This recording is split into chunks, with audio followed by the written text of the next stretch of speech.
ये सिर्फ टिकट नहीं है कि मैं खादरी साहब को नेक्स्ट टाइम टिकट दे रहा हूँ, वो हमको मौका दे रहे हैं कि नेक्स्ट टाइम ठीक है तुम हारे कोई बात नहीं, कम वोट लिए कोई बात नहीं, जो भी लिए मैं तुमको और एक मौका दे रहा हूँ, तुम्हारी कम्युनिटी को मौका दे रहा हूँ, बैकवर्ड को दे रहा हूँ, माइनॉरिटी को दे रहा हूँ कि तुम भी उभरो, तुम भी आगे आओ, तुम भी असेंबली में आओ। कई फंड्स का वहाँ पर घोटाला हुआ है 24/7, आज तक 24/7 जो है कई जगह पर पानी नहीं है, ये एक घड़ा भी पानी नहीं आ रहा। मैं आपको ले जाकर बताऊंगा अगर आप देखना चाहेंगे तो। और कुछ यूनिट जो फिल्टर्स डाले थे, 8 फिल्टर्स का बजट उठ गया है, फिल्टर जगह पर नहीं है।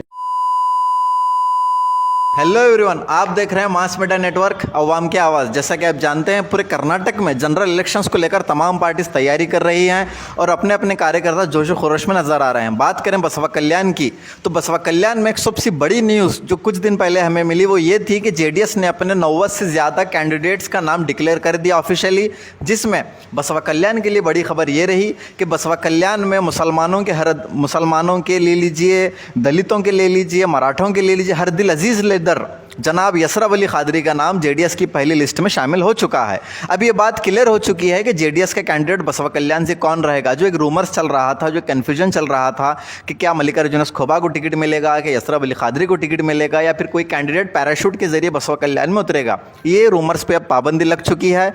और अब जेडीएस के लीडर हैं जनाब यसरब अली खादरी साहब, जो 2023 का आने वाला इलेक्शन कॉन्टेस्ट करेंगे। आज हमारे साथ मौजूद हैं जनाब यसरब अली खादरी साहब। सर बहुत बहुत शुक्रगुजार हूँ मैं आपका, अपने कीमती वक्त हमें दिया। बिस्मिल्लाहिर्रहमानिर्रहीम। सबसे पहले अस्सलाम वालेकुम, आदाब, नमस्ते। सबसे पहले आपका शुक्रिया कि आप हमको इस लायक काबिल समझे कि हम कुछ अपनी बात रख सकते हैं आपके सवालों के मुताबिक। जी सर, बात करेंगे 2018 के इलेक्शन की, ये 2020 के इलेक्शन की। कहा जा रहा था कि मुसलमान कई सालों के बाद किसी मुसलमान ने बड़ी पार्टी से कॉन्टेस्ट किया था, वो नाम था यसरब अली खादरी का। कहा जा रहा था यसरब अली खादरी एक बड़े मार्जिन के साथ उभर कर आएंगे सामने, मगर 11 हज़ार प्लस वोट पे आप टिक गए। क्या लगता है गलती कहाँ हुई?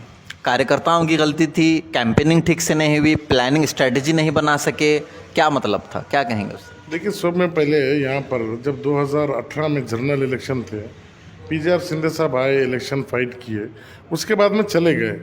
जाने के बाद में जो है पार्टी के कोई देखभाल वाले नहीं थे, पूरे वर्कर जो भी थे पार्टी के सब तितर बितर ये पार्टी वो पार्टी में चले गए। खाली थोड़े से वर्कर बच्चे थे, आपके चैनल पर भी आकर कभी कभी इंटरव्यू देते हैं बेचारे, ये थोड़े से गिने चुने वर्कर बच्चे थे। कुमार अन्ना ने हमारा नाम डिक्लेयर किया, मैं उनका शुक्रगुजार हूँ उस टाइम पर भी आज भी। और यही वर्करों को लेकर जो है हम काम किए, लोग जुड़ रहे थे, अच्छा माहौल बन गया था। बनने के बाद में जो है हमारे लोग हमेशा नाम रखते हैं, नुक्ताचीनी करते हैं, जो बीजेपी की बी टीम, बीजेपी की बी टीम, ये कर कर जो है माहौल ख़राब किया। वो बोलते हैं ना, घर को आग लगी घर के चिराग से, वैसा कुछ हमारे साथ भी हो गया। खैर हो गया। उस टाइम पर ज़मीर अहमद जो है अन्ना के साथ बहुत बदतमीजी बात किए, वो चीज़ें क्या है मालूम है, हमारे लोगों को जो है अफेक्ट किए। देखिए, अगर खाने में जहर डाले तो डॉक्टर इलाज करता है, अगर कान में जहर डालेंगे तो उसका इलाज नहीं होता है। ये कांग्रेस वाले और ज़मीर अहमद सब वही काम किए। बीजेपी की बी टीम, बीजेपी की बी टीम, हमको नहीं डाले तो बीजेपी आती है, हमको नहीं डाले तो बीजेपी आती है बोलकर जो है ये काम कर कर, रूमर्स कर कर लोगों के जहन को ख़राब किए। इसमें जो है कम मार्जिन हुई, मगर अल्हम्दुलिल्लाह फिर भी जो लोगों से हमारी अच्छी मार्जिन थी, जो पहले लोग एमएलए थे उनसे तो थोड़ा बेहतर थी। अगर बात करूँ मैं आने वाले सिलेक्शन की 2023 की, तो 2023 में जेडीएस से तो एक नाम आ गया सामने कि जनाब यसरब अली खादरी कैंडिडेट रहेंगे। कहा जा रहा है कि कांग्रेस से विजय सिंह आएंगे, एक अंदाज़ा लगाया जा रहा है, और अंदाज़ा ये भी लगाया जा रहा है कि बीजेपी से शरणु सलगर आएंगे। क्या लगता है आपको कि जनाब यसरब अली खादरी इस बार किस तरह की स्ट्रेटजी अपनाएंगे? क्योंकि पिछले कुछ इंटरव्यूज़ मैंने देखे आपके अपनी पार्टी के, आपकी अपनी पार्टी में भी कुछ इख्तलाफात मौजूद नज़र आ रहे हैं। आनंद पाटिल को लेके ले लीजिए, शब्बीर पाशा साहब को लेके ले लीजिए, क्या कहेंगे उस बारे में? उसको किस तरह से हैंडल करेंगे? नहीं, देखिए, सबसे पहले पार्टियां हैं अगर मार्केट में, दुनिया में, तो जो है लीडर्स तो वहाँ पर आने वाले हैं, चाहे वो विजय सिंह साहब हो, माला मैडम हो, या और कोई भी हो। बीजेपी भी है तो वो भी अपना कैंडिडेट देगी, शरणु सलगर साहब हो या और कोई नया कैंडिडेट हो, वो तो देने वाले हैं। हर आदमी को अपनी स्ट्रेटजी बनाकर आगे चलना है। अब हमारे पार्टी में रहा सवाल ये, कुछ लोग हैं वो ऐसा समझते हैं कि जो है उन्होंने ही हकदार हैं जेडीएस के, ये नए आदमी हैं। ऐसे खैर अपने वो घर का मामला है, ऐसा कुछ भी नहीं है। और आनंद पाटिल साहब भी बेचारे हमारे मीटिंग में साथ हैं, हमारे साथ हैं, साथ चल रहे हैं। और ऐसी कुछ बात नहीं, बाकी के जो भी वर्कर पहले नाराज थे उनका कहना था जेडीएस जिसको टिकट दी उसको काम करेंगे। आज बेचारे आकर सब मिलकर काम कर रहे हैं। खाली वाहिद एक दो शख्स नहीं होंगे तो हम उनको भी जाकर मना लेंगे। यानी कि आपसी घर के जो मामला था उसको इख्तलाफात को दूर कर दिया जाएगा इलेक्शन लड़ने से। भी हो गया, ऑलरेडी हो गया। अब एक दो भी जो है तो हम जाकर मिलेंगे, क्योंकि हमारे घर के आदमी हैं। अभी पार्टियां है तो उनको वापस लेकर आएंगे। अगर बात करें नगमा, अगले सवाल की तरफ अगर मैं जाऊं तो यसरब अली कादरी 2023 के जनरल इलेक्शन में किस टारगेट से जा रहे हैं? क्योंकि पिछले इलेक्शन में आपका रिजल्ट था 11 हज़ार समथिंग वोट। इस बार ना मिनिस्टर्स आएंगे कैंपेनिंग के लिए, क्योंकि पूरे बसवा कल्याण में एक ही इलेक्शन था, बाई इलेक्शन, इसलिए तमाम मिनिस्टर बीजेपी, कांग्रेस, जेडीएस के यहाँ पर मौजूद थे। इस बार हर पार्टी को, हर कैंडिडेट को अपना इलेक्शन खुद लड़ना पड़ेगा यहाँ पर, ये हक है बात। तो किस तरह से, क्या स्ट्रैटेजी रहेगी, कैसे हैंडल करेंगे? मुस्लिम कम्युनिटी है, उसके बाद दलित हैं, मराठा हैं, इसको कैसे अपने तरफ लाएंगे? देखिए, सब में पहली बात, बाई इलेक्शन को लेकर वो गवर्नमेंट के खिलाफ हमारा इलेक्शन था, गवर्नमेंट थी। और हर गवर्नमेंट या और हर जेडपी टीपी पर जो है दो दो तीन तीन मिनिस्टर्स आकर बैठे थे। और ये जाहिर सी बात है, पावर उनके पास था, ऑफिसर्स उनके पास थे, बहुत सी चीज़ें काम की। उसके बावजूद भी जहाँ पर ऑफिसर लगा कर, जहाँ पर पावर लगा कर, जहाँ पर जो चीज़ लगना है लगा कर काम किए। अभी हमारी ये जो है जनरल इलेक्शन है, अभी इसमें देखेंगे, क्योंकि हर एक आदमी अपने अपने जगह पर बिजी रहता है। इस टाइम पर भी आएंगे, लीडर्स आएंगे, बड़े नहीं आएंगे बोलकर नहीं, मगर आज का माहौल अलग है, उस टाइम का माहौल अलग था। लोग जो है आज देख रहे हैं 2 साल से क्या उनके साथ में तकलीफ है, क्या नहीं। और अभी इस टाइम जो है हमारे कुमार अन्ना ने, हमारे एक चीफ मिनिस्टर कुमार स्वामी साहब ने सेकंड मरतबा बैकवर्ड एक माइनॉरिटी को टिकट देकर ये लोगों को यकीन दिलाने की कोशिश की है कि ये सिर्फ टिकट नहीं है कि मैं कादरी साहब को नेक्स्ट टाइम टिकट दे रहा हूँ, वो हमको मौका दे रहे हैं कि नेक्स्ट टाइम ठीक है, तुम हारे कोई बात नहीं, कम वोट लिए कोई बात नहीं, जो भी लिए मैं तुमको और एक मौका दे रहा हूँ, तुम्हारी कम्युनिटी को मौका दे रहा हूँ, बैकवर्ड को दे रहा हूँ, माइनॉरिटी को दे रहा हूँ कि तुम भी उभरो, तुम भी आगे आओ, तुम भी असेंबली में आओ, तुम भी आकर तुम्हारी बात को रखो। उनका मकसद ये है। अभी नॉर्मल आदमी क्या बोलते हैं, कांग्रेस से कौन ठहरा हूँ नहीं, बीजेपी से कौन ठहरा ही नहीं, जेडीएस से साहब है, टिकट और एक बार मिला। तो लोगों को मेरा मैसेज ये देना, इसको टिकट मत समझो, इसको तुम्हारा मुस्तकबिल समझो। तुम अगर आएंगे पावर में, तुम अगर जीतेंगे, तुमको और एक बार कुमार स्वामी साहब ने, अन्ना ने मौका दिया है। क्या दिया है कि तुम उठकर आगे आओ। अगर तुम आगे आएंगे तो तुम्हारे मसले रख सकते हैं असेंबली के अंदर, तुम काम कर सकते हैं असेंबली के अंदर, ये मौका दिए हैं। तो लोग अभी इस मरतबा अल्हम्दुलिल्लाह लोगों के अंदर भी अच्छे रुझान हैं। यानी कि आप कह रहे हैं कि टिकट यसरब अली कादरी को नहीं मिला, बल्कि एक मौका दिया गया पूरी कौम को। देखो, माइनॉरिटी को अभी समझो, अगर माइनॉरिटी हो, बैकवर्ड हो, 1500 रहते, कौन देता? नहीं। यहाँ की माइनॉरिटी बैकवर्ड पॉपुलेशन को देखकर ही माइनॉरिटी को टिकट दिया गया है कि ये लोग बिछड़े हैं। और सच्चर कमेटी की रिपोर्ट क्या बोलती है? हम सबसे पिछड़े हैं, माइनॉरिटी हैं। तो माइनॉरिटी को आगे लाने का काम कुमार स्वामी साहब कर रहे हैं कि भाई तुम कोई बात नहीं, हारे कोई बात नहीं, मैं तुमको और एक मौका देता हूँ, तुम अपने आप को संवारो, अपने आप को उस मुकाम पर लाओ, बन कर आगे आओ, तुम भी आकर तुम्हारे हुकूक रखो वहाँ पर। यह मौका कुमार अन्ना ने दिया है वापस। तो इस मरतबा हमारी कौम भी अल्हम्दुलिल्लाह अभी देख रहे हैं हम, जब से डिक्लेयर हुआ है सबों के रुझान चेंज हैं, वो चाहे जो भी पार्टी में रहे, रुझान चेंज हैं। और अल्हम्दुलिल्लाह इस मरतबा रिस्पांस मिल रहा है, रिस्पांस बहुत अच्छा है, क्योंकि लोग भी देख रहे हैं कि सेकंड टर्म दिए हैं तो कुछ वजह है, कुछ रीज़न है। क्योंकि बहुत से बड़े बड़े लीडर्स हमारे इस पार्टी में थे टिकट मांगने के लिए भी, तो ये देख रहे हैं उनको नहीं मिला, साहिब को दिया, तो कुछ ना कुछ बात है। अब बात करेंगे कांग्रेस की। 2018 में बीनारायण साहब ने यहाँ से जीत दर्ज की थी, उसके बाद उनका देहांत हो गया। उस पिछले 2-2.5 साल से कांग्रेस अपोजिशन का किरदार अदा कर रही है। कहाँ तक अपोजिशन है बसवा कल्याण में? बराए नाम है, क्योंकि लास्ट वीडियो कुछ वायरल हुए सीएमसी के, जहाँ पर कांग्रेस के आपस में ही काउंसलर किस तरह से, वो ऐसा लग रहा था कि झगड़ा मारम मारी होने वाली है। अपोजिशन का काम हुआ, कांग्रेस ने अपना हक अदा किया है। कांग्रेस ने बसवा कल्याण में? देखिए अभी सीएमसी को लेकर क्या बोलना है। सीएमसी में जो है लोकल के आदमी हैं, इनको खुद को समझना। कई फंड्स का वहाँ पर घोटाला हुआ है। 24/7 आज तक 24/7 जो है कई जगह पर पानी नहीं है। ये एक घड़ा भी पानी नहीं आ रहा, मैं आपको ले जाकर बताऊँगा अगर आप देखना चाहेंगे तो। और कुछ यूनिट जो फिल्टर्स डाले थे, 8 फिल्टर्स का बजट उठ गया है, फिल्टर जगह पर नहीं है। जो फिल्टर्स बने वो आज तक स्टार्ट नहीं है एक बार भी। गवर्नमेंट क्या की, जो भी गवर्नमेंट की क्या की, लोगों को फैसिलिटी प्रोवाइड करो, लोगों तक ये फैसिलिटी पहुंचाओ। लेकिन म्यूनसिपालिटी के काउंसलर्स और चेयरमैन और ऑफिसर, सीएमसी का ऑफिसर जो हैं, वो बनाकर उसको सड़ाए जगह पर, मगर चालू नहीं किए। इसके बारे में एमएलए साहब का काम था एक्शन लेना, इन्होंने नहीं लिया। क्यों नहीं लिया? और कांग्रेस क्या अपोजिशन का रोल निभाई आज तक? कहाँ पर है कांग्रेस? भर भर कर लोग जो है बैकवर्ड माइनॉरिटी के सब उनको वोट दिए, आज कहाँ है कांग्रेस? एक बार तो एक स्पीच बताओ आपस में एमएलए साहब की, अगर कोई किए तो जब वो फोटो वहाँ क्यों, ये फोटो यहाँ क्यों, नमक आदू हेडिल नमक ईदू हेडिल, इतने बात का बैठ दिए। सो है एमएलए साहब का अपोजिशन रोल जो है कांग्रेस आज निभाना था, क्यों नहीं निभाई?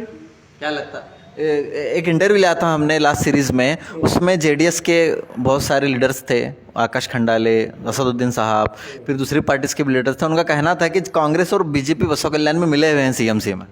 बेशक ऐसे ही लग रहा है हमारे को, क्योंकि कई वीडियो में हम देख रहे हैं सब एक साथ ठहरे हैं। कई काम से भी देख रहे हैं सब एक साथ ठहरे हैं। अभी भी कई नए वर्क जो है ऐसे हैं उनके करोड़ों रुपए के, जो खुद मुख्तारी से अपने अपने एरिया में रखे हैं। किसी का नाम अभी कई को लेना, चल रही गाड़ी चलने दीजिए, देखेंगे आगे आने वाले दिन है उसमें जो इसका हिसाब होगा।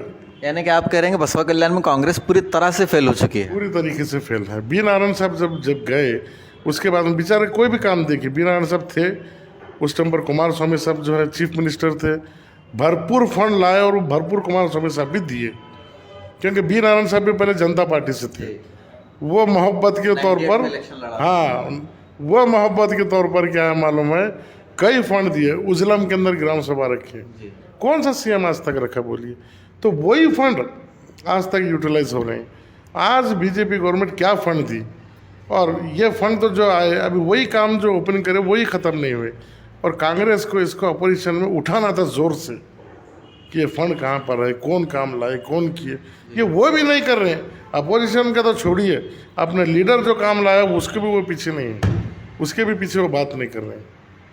और मेरे को नहीं लगता है कि ये अपोजिशन रोल निभाएंगे यहाँ पर। आने वाले इलेक्शन में जेडीएस को ज़्यादा कॉम्पीट कौन करेगा, ज़्यादा स्ट्रांग हराने की कोशिश कौन करेगा, जेडीएस या बीजेपी या कांग्रेस? आपको क्या लगता है अपोजिट ज़्यादा मजबूत कौन रहेगा जेडीएस के? कांग्रेस रहने दो, बीजेपी रहने दो, आने वाले हालात कैसे बनते हैं वो पब्लिक के ऊपर है।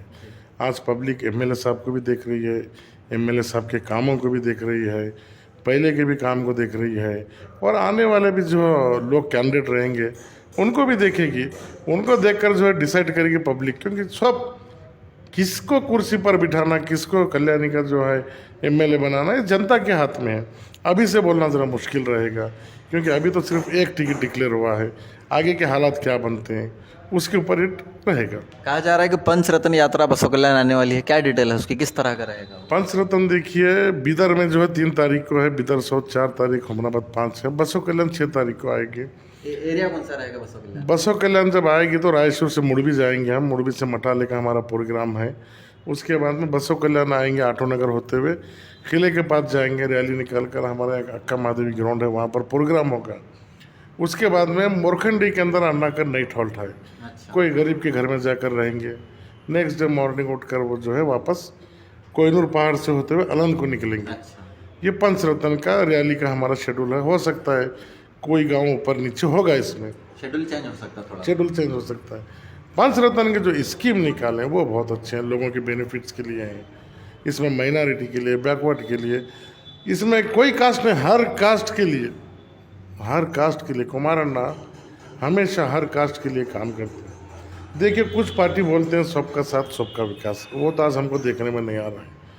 सबका साथ सबका विकास नहीं, किसका साथ किसका विकास हम देख रहे हैं, पब्लिक भी देख रही है। मगर कुमार अन्ना कर्नाटक के एक वाहिद ऐसे सीएम हैं और हमारे हिंदुस्तान में भी बोलिए एक ऐसे सीएम है, वो जो बोलते हैं वो कर कर बताते हैं। लास्ट इलेक्शन में उन्होंने कहा था कि मेरी मेजॉरिटी आई तो मैं कर्ज माफ़ करूँगा। मेजॉरिटी नहीं आई, उसके बावजूद भी सपोर्ट से लेकर भी जब गवर्नमेंट बनाए तो पूरे फार्मर्स का उन्होंने लोन माफ़ किया। अपनी ज़बान को रखिए, लोगों में रखिए। तो आज कुमार अन्ना के ऊपर लोगों को भरोसा है, वो जब भी सीएम बने कुछ ना कुछ लोगों के लिए किए, चाहे मदरसे के लिए साइकिल बोलिए, जब बेटी पैदा होगी तो 1 लाख रुपए का जो है हाँ वो बोलिए, शादी के लिए बोलिए, माइनॉरिटीज़ के लिए लोन के लिए बोलिए, पेंशन 2 बार बढ़ाए, और जो है फार्मर के लोन वो टाइम में भी 2006-08 में भी जो है 25,000 माफ़ किए थे। अब ये मरतबा जो है 25,000 करोड़ रुपए माफ़ है, और बसों कल्याण को 89 करोड़ रुपीस माफ़ किए, 19,000 फार्मर के घर में लोन पहुंचा। आज लोगों को मेरा एक मैसेज देना है, आज जो भी गवर्नमेंट, जैसा भी मोदी सरकार की गवर्नमेंट है, मेरे को उसके बारे में निंदा नहीं करना है। कुमार अन्ना जो है 2-2 लाख रुपए, 1-1 लाख रुपए लोगों का माफ़ किए, मगर आज लोगों को वो चीज़ की अहमियत नहीं है, लोग याद भी नहीं कर रहे हैं। तो वो लोगों को मेरे को बोलना है, तुम देखो, तुम्हारे लिए किए, फार्मर के लिए किए, तो फार्मर का भी फ़र्ज़ बनता है कि ऐसे सीएम को डेवलप करना, ऐसे सीएम कुर्सी पर 5 साल बैठना, तो जनता का, फार्मर का, लोगों का कुछ भला होगा। जी। सेकंड लास्ट क्वेश्चन पूछूंगा आपका इसका मैं, कि एक सवाल अक्सर जेडीएस के ऊपर इल्ज़ाम लगाया जाता है कि जेडीएस सिर्फ और सिर्फ बीजेपी को जिताने के लिए अपना कैंडिडेट उतारती है मैदान में, कहाँ तक सच है? देखो, मैं बोलता हूँ, ये लोगों का बोलना नहीं है, ये कांग्रेस वालों का बोलना है। मैं आपसे एक सवाल पूछता हूँ, 2014 में जेडीएस तो सिर्फ कर्नाटक में थी, हिंदुस्तान में जो कांग्रेस हारी, इसका जवाबदार कौन है? कौन है बोलिए? 2019 में कांग्रेस पूरी तरह फेल रही, इसका जिम्मेदार कौन है? यूपी के अंदर 403 सीट हैं, कांग्रेस सिर्फ 2 सीट लाती है वहाँ पर। ये कितनी बड़ी शर्मिंदगी की बात है कांग्रेस वालों के लिए। क्यों यूपी में डेवलपमेंट नहीं हो रहा है बोलिए? क्या इसका वजह, क्या की यह पार्टी जो वहाँ के लोगों को, बैकवर्ड माइनॉरिटी को इतनी तकलीफ दी, जो कांग्रेस के नाम को भी वहाँ पर पसंद नहीं कर रहे हैं? इसका जिम्मेदार कौन है? ये लोग कर्नाटक की बात कर रहे हैं, सिर्फ इनका काम है नाम रखना। इससे पहले कई हुकूमतें आई यहाँ पर कर्नाटक में, काम किया अपना। यह सिर्फ बोलते, अगर नाचने नहीं आया तो अंगन टेढ़ा जैसा वैसा हाल है। हम हारे तो जेडीएस की तरफ से, हम हुकूमत नहीं बनाए तो जेडीएस की तरफ से। मेरा एक सवाल आपसे है, ये जेडीएस को जो है बीजेपी की बी टीम बोलते हैं। 2018 में जनरल इलेक्शन थे, उस टाइम पर भी जनरल इलेक्शन में यही प्रोपेगेंडा चला है, जेडीएस बीजेपी की बी टीम। इलेक्शन हो गया, रिजल्ट आया, 4-5 बजे रिजल्ट था। सोनिया गांधी मैडम साहब देखी कि हमारे सीट कम आए, डायरेक्ट फ़ोन लगा कर बोली कुमार स्वामी साहब को कि हम आपको अनकंडीशनल सपोर्ट कर रहे हैं। बैठ दिए कि नहीं न्यूज़ में? दिए कि नहीं दिए? दिए थे। तो जब बीजेपी की बी टीम थी तो क्यों इनके दरवाजे पर गए तुम? अच्छा, आप कह रहे हैं कि फिर हाथ क्यों बढ़ाया दोस्ती का? क्यों बढ़ाए? जब बीजेपी की बी टीम थी क्यों बढ़ाए? लास्ट एमएलसी इलेक्शन के हुए, इन्होंने एक कैंडिडेट को सपोर्ट नहीं किया जेडीएस का, बीजेपी का वहाँ पर राज्यसभा मेंबर आया, सपोर्ट किए क्या ये लोग? 1 सीट डाल दिए, वापस बीजेपी का नहीं जेडीएस का बनता था। क्यों सपोर्ट नहीं किए ये? और जो कांग्रेस और जेडीएस लोग सेकुलर समझकर वोट डाले ना दोनों पार्टी को, ये हुकूमत चल रही थी। कौन गिराया ये हुकूमत? 2018 के बाद। 2018 के बाद कौन गिराया ये हुकूमत? कांग्रेस के कुछ एमएलए चले गए। क्यों गए? तुम्हारे एमएलए को कंट्रोल नहीं किए। खैर, तुम्हारी बीजेपी की क्या सेटिंग थी कि कांग्रेस छोड़कर एमएलए बीजेपी को चले गए, सेकुलर हुकूमत जो थी वो गिरा दिए। इसका जवाबदार कौन है? आप कह रहे हैं कि जो सरकार अपने एमएलए को नहीं संभाल सकती, वो स्टेट को क्या संभालेगी? देखो, लोग उसमें 3 एमएलए जो है जेडीएस के भी गए और 13 एमएलए कुछ कांग्रेस के गए। कांग्रेस के एमएलए को जो बैकवर्ड लोग वोट डाले थे, क्या समझ कर डाले? सेकुलर समझ कर डाले ना। फिर यही सेकुलर लोग जाकर बीजेपी को सपोर्ट कर बीजेपी की हुकूमत को स्टैंड करते हैं, तो ये लोगों का क्या जो वोट डाले? तुम मेरे को बताओ, कितनी बड़ी तकलीफ की बात है। तुम खुद के एमएलए को नहीं संभाल सके, गवर्नमेंट गिरा दिए तुम सीएम बनने के चक्कर में, और नाम रखते हैं तुम जेडीएस को। नहीं, ऐसा नहीं है, यहाँ उल्टा है। बीजेपी कांग्रेस की बी टीम है और कांग्रेस बीजेपी की बी टीम, इनकी सट्टा है। सेटिंग है दोनों हाँ सेटिंग है, इसलिए तो गवर्नमेंट गिरी ना। इस इंटरव्यू का लास्ट क्वेश्चन आपसे पूछूंगा मैं। यसरब अली कादरी 2023 का जनरल इलेक्शन लड़ रहे हैं। मान लीजिए आप इलेक्शन जीत जाते हैं, जीतने के बाद यसरब अली कादरी किन 3 जगहों पे अपना ज़्यादा फोकस करेंगे, क्या काम करेंगे? 3 कोई ऑप्शन कि मैं यहाँ यहाँ यहाँ काम करूँगा अगर एमएलए बन जाता हूँ तो। देखिए सबसे पहले अगर अल्लाह हमको मौका देता है तो हमारी जो है सब में पहले बारिशन करीब रहेगा। हमारा फोकस ड्रेनेज सिस्टम पर। मेरा बहुत सालों से मैं बोलता हूँ, मैं कई लीडर्स को भी बोला कि भाई देखो मेरे सामने लास्ट 8 साल में मेन रोड पर 2 बार ड्रेनेज सिस्टम खोदा गया। पहली बार खोदे 5 करोड़ या 6 करोड़ रुपए फंड था, और एक 2 बार 2 साल के बाद में और एक दुकान के कट्टे तोड़कर खोदे 8-10 करोड़ रुपए फंड था। ये पैसा पब्लिक का है, पब्लिक पे कर रही है, एमएलए को ला रही है, गवर्नमेंट को ला रही है। मेरी सोच ऐसी है, काम ऐसा करो, एक बार आप करेंगे तो 50 साल तक वो नाली को देखने का नहीं लगना। अब रोड बनाएंगे तो ऐसे बनाना कि कम से कम 15-20 साल तो वो रोड को देखने का नहीं रहना। आज ड्रेनेज सिस्टम हमारा सही नहीं रहने से हमारे कई गरीब मजबूर लोगों के घरों में पानी घुसता है बरसात में। और दूसरा पॉइंट जो हमारा एजुकेशन की तरफ, स्कूल की सफाई, पानी होना लोगों को, गवर्नमेंट स्कूल हैं, प्राइवेट स्कूल हैं, पानी होना, सफाई होना। अब ये रहेगी तो बच्चे अच्छा पढ़ेंगे। एजुकेशन की तरफ ध्यान होना। तीसरा जो है हमारा फार्मर की तरफ ध्यान रहेगा, खेती की तरफ, कि हमारा फार्मर डेवलप होना। हमारे फार्मर को 24 घंटे से हमारे कुमार स्वामी साहब ने बोला है 24 घंटे हम करंट देंगे। फार्मर की तरफ हमारा रहे, करंट का मसला रहे, बीन्स का रहे, मार्केट का रहे, जो भी रहे, फार्मर को हम कैसे खुश रख सकते। क्योंकि मैं भी एक फार्मर हूँ, मेरे पास भी ज़मीन है, ज़राअत है। मैं भी जो है कम से कम 26-27 साल से जो है फार्मिंग करता हूँ। मेरे को मालूम है आज किसानों की क्या तकलीफ है, आज किसान कैसा परेशान है। क्रॉप आया तो अलग परेशानी है, नहीं आया तो अलग है। पानी आया तो अलग परेशानी है, नहीं आया तो अलग परेशानी है। क्लाइमेट साथ देना, लेबर सपोर्ट करना, नौकर खेत में काम करना। आजकल फार्मर के लिए सबसे बड़ी चुनौती लेबर होकर बढ़ गया और करंट होकर बढ़ गया है, क्लाइमेट हुआ है। इसका अच्छा सलूशन क्या निकलेगा? फार्मर के लिए मेरे दिल में बहुत कुछ करना है। मैं किसान को खुश देखना चाहता हूँ हमेशा। तो ये थे जनाब यसरब अली कादरी साहब, जेडीएस कैंडिडेट। सर अगर आखिरी बार अगर आप जनता से कोई मैसेज देना चाहें तो दे सकते हैं। जनता को देखिए, मेरा यही बोलना है, आप भी देखिए, आप भी समझिए। आप हर पार्टी को देख रहे हैं और हर लीडर को भी देख रहे हैं। वोट डालना आपका हक है, सोच समझ कर डालिए। अच्छे लोगों को लाएंगे। मैं ये नहीं कह रहा हूँ कि मैं अच्छा हूँ, मैं सबसे दुनिया में ख़राब हूँ। क्योंकि इस्लाम यही सिखाता है, तुम अपने आप को अच्छा मत बोलो, तुम अपने आप को सबसे ख़राब, कमतर समझो। मैं वही समझता हूँ कि मैं अच्छा आदमी नहीं हूँ। अच्छे लोगों को लाएंगे तो अच्छे काम होंगे, अच्छी पार्टी को लाएंगे तो अच्छी काम होंगे।